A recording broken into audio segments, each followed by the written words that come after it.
शिवाजीराजांनी भर चौकात त्या रांझाच्या पाटलाचे हात पाय कळम केले आणि जेव्हा कल्याणच्या सुभेदाराची सून शिवाजी महाराजांच्या समोर नजराणा म्हणून आणली त्यावेळेला शिवाजी महाराजांनी तिची खळा नारळा एवढी भरली आणि तिला परत पाठवली व म्हणाले, अशीच आमची माता असती सुंदर रूपवती, आम्ही सुद्धा झालो असतो सुंदर, वदने शिवछत्रपती, वदने शिवछत्रपती.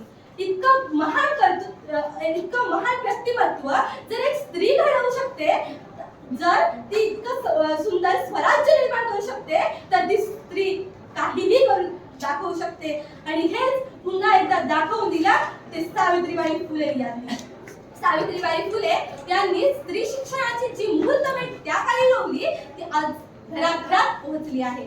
पण तरी सुद्धा आज समाजात चाललेल्या घटना पाहून खूप दुःख होते आणि असे वाटते जर ते जिवंत असत्या.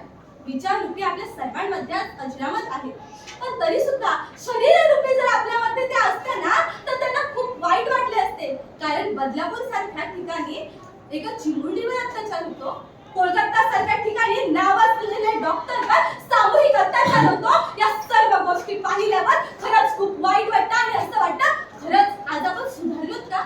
आज आपण सुशिक्षित झालोय का? आपण खरंच सुधारलो नाहीये आज. आणि आता सावित्रीबाई ह्याच म्हणाल्या असत्या की मी शिक्षणाची कवाडी खुली केली, मी आज शिक्षणाची कवाडी खुली केली, पण तरी सुद्धा सुरक्षिततेची दारे मिटली आहेत, सुरक्षिततेची दारे मिटली आहेत.